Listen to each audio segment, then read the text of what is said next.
Hey everyone, it's Shotzi for the Rough Cuts.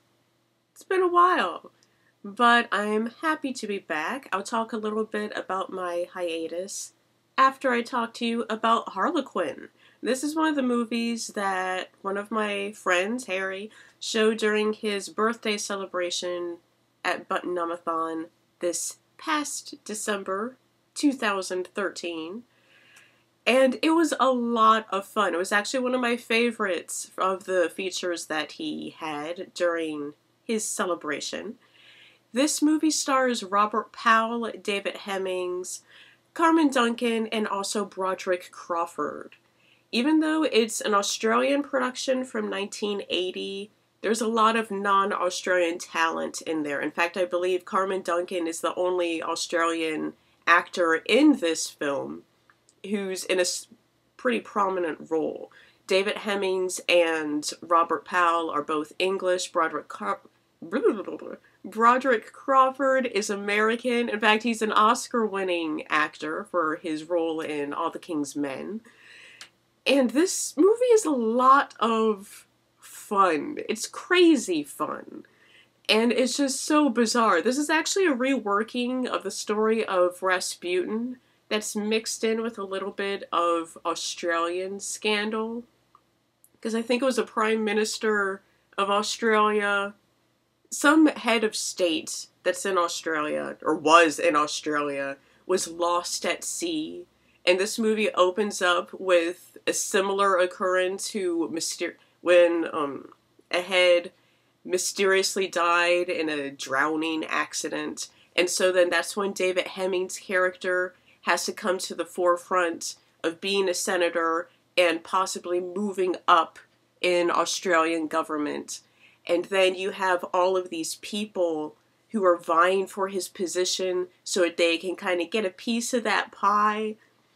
And of course you have the story of Rasputin mixed in with this, where you have the character Gregory, who's played by Robert Powell, steps into the picture because the senator and his wife's son, he's dying of leukemia.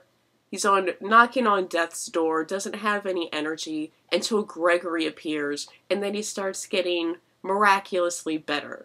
But of course you have these other characters like the dastardly Broderick Crawford character who doesn't like Gregory. He thinks he has too much power and influence over the family, and so he's trying to get rid of him. And so you have all of these different people pecking at him and pulling from every which direction. And it's crazy. There's a lot of craziness, mysterious kitchen stains, acid baths, things that don't really make any sense. In fact, there's a lot in this movie that never fully gets explained.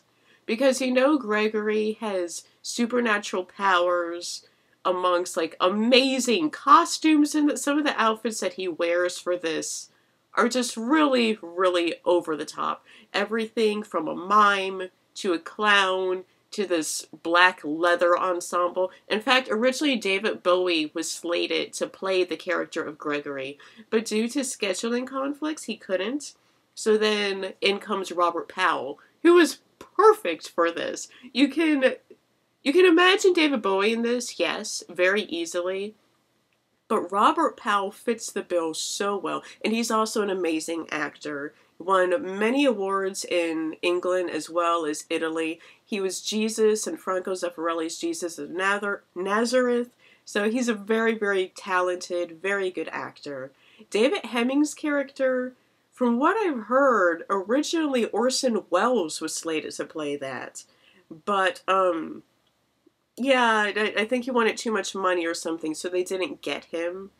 Although, or maybe he was supposed to play Broderick Crawford. No, because Broderick Crawford is perfect for that. Orson Welles was supposed to play something in this movie, but he wasn't in it. And frankly, he isn't really that missed. Gotta say that. Because David Hemmings is really good in this. A lot of you are familiar with his work in Blow Up. This is years later. This is from 1980. But he's still good. Plays a really wormy, just kind of dislikable guy. And then Carmen Duncan plays his wife in this. She's mostly known for soap operas such as Another World, but she did fairly recently, in the late 90s, she did a couple of episodes of Farscape, for those of you who are science fiction fans. Great series if you haven't seen that. Definitely check that one out. Farscape, I love it. And I think it's playing on the channel Pivot as well. But Harlequin, watch this movie. It's really out there, but it's fun, it's bizarre, and things that don't get explained, you wonder what they were all about, because you know Gregory has special powers, you know that he's psychic, you know he has these healing powers, but then Broderick, Crawford's character, and his henchmen, they seem to have, like, little weird powers of their own, too. It's just... But that's never explained. You don't know how they know the stuff that they know. Or how they're able to accomplish a lot of things. There are a lot of things that are unexplained. You just kind of accept that. This magical movie was directed by Simon Wincer. He's an Australian director, but he's also done titles that are familiar in the US, such as Free Willy. He directed that. He also directed the series Lonesome Dove. And then other Aussie films like Quigley Down Under. He did a whole bunch of Indiana Jones series. Actually, I never caught those. I can't really talk about them, but he did a bunch of them. So, but definitely, this one is fun. It's worth seeing. Check it out. Now, where have I been for the last several months? Frankly, I have been watching a lot of movies, but as many of you know, a whole lot of my friends are film critics. Like, they do this as their job. This is their livelihood. And being around a lot of film critics for an extended amount of time, it just started to get to me. I didn't want to talk about movies at all with anyone. I didn't care who was being slated for what movie, and if I was the first one to hear about it, and it started to drive me nuts. And I needed to walk away from that for a while. I just needed to step away and not have constant and only movie news in my ears. I don't care what Shia LaBeouf is doing with his skywriting and all of that other jazz. It's just, I needed to be away from it. But I am back now, and there's a lot to talk about. I've seen a lot of movies. In January alone, I saw, I think, 80 movies. And so there's a lot. There's a lot. And there are going to be some changes here, possibly. I say that all the time. And the change isn't going to be my disappearing. I'm back.